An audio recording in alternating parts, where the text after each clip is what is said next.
The Bumblebee Queen, written by April Pulley Sayre, illustrated by Patricia J. Wine. The Bumblebee Queen begins the spring below the ground and all alone. See, here's the Bumblebee Queen, down beneath the ground underneath all of the snow. Bumblebees are native to North America, South America, Europe, and Asia. There are 250 bumblebee species. She digs out, she flies.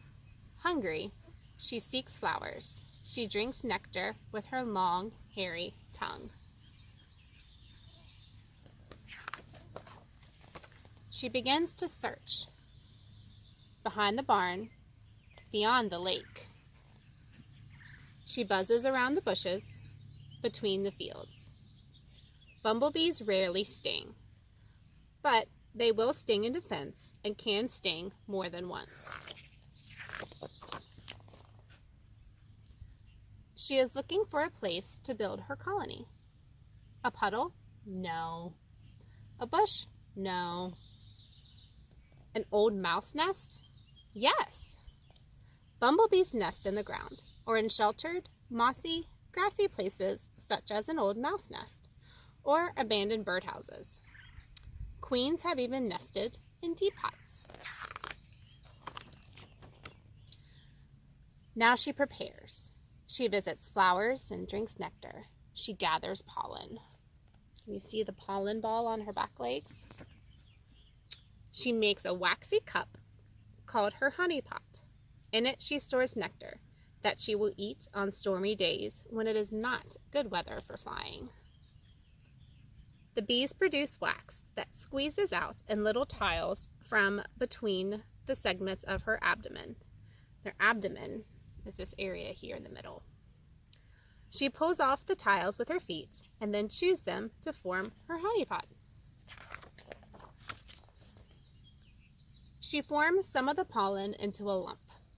She lays eggs in it and adds a wax covering. After the eggs hatch, the queen chews a small hole in the wax covering and pushes in food to the larvae. In 5 days, the eggs hatch. They are lumpy, plump larvae. No buzzing, no flying, just wiggling. The larvae eat pollen. The queen brings more. The larvae grow, wiggling and chewing. As the larvae grow bigger, the wax covering cracks. The queen repairs and enlarges it. That way they have room to grow. Then, one day, the larvae spin cocoons. Who else do you know that spins cocoons? The larvae spin cocoons 10 to 14 days after hatching.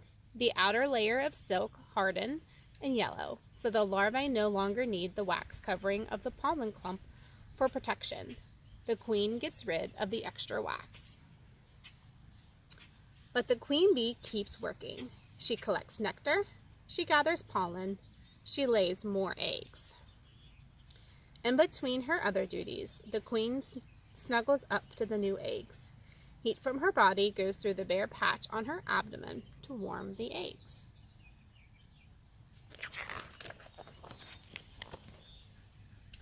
In 10 days, the cocoons ripen.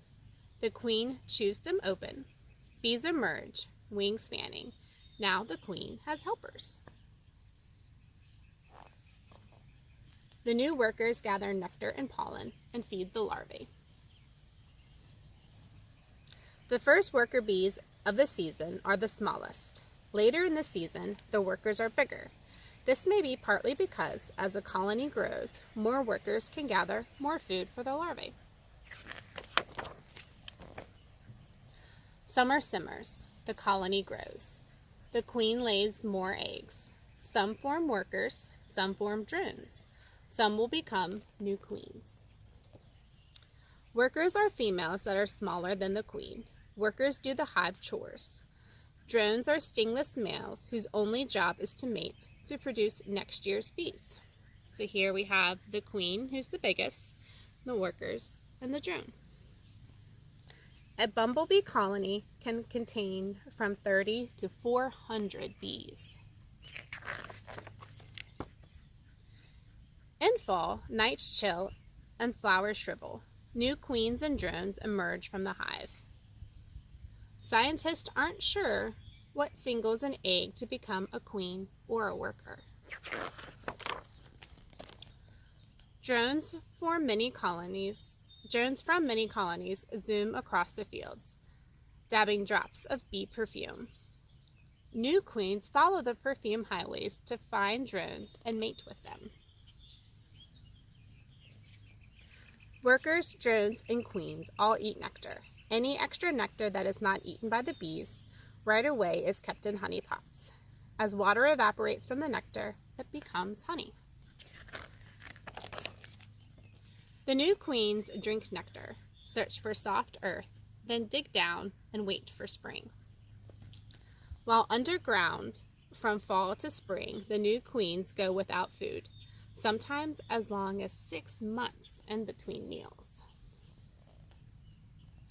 But the workers, the drones, and the old queen bee stay above ground.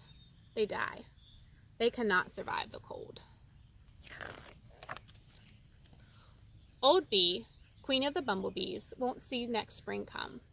But her daughters, the new queens, will fly across the fields and build colonies of their own. In northern Canada, the entire bumblebee season is only a few weeks long. But in the southern United States, colonies may last for many months. Near the equator, bumblebee colonies may live year-round. And here's some more info about bees. Almost 4,000 kinds of bees are native to the United States. Yet the bee most people know is the honeybee, which is not a native species. It was actually brought here by European settlers. What are some things that you can do for good behavior?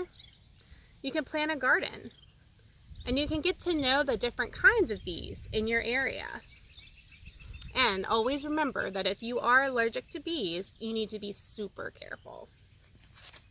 If you want to see some websites about bees, you can check out bumblebee.org or the xerxes.org and also the desertmuseum.org.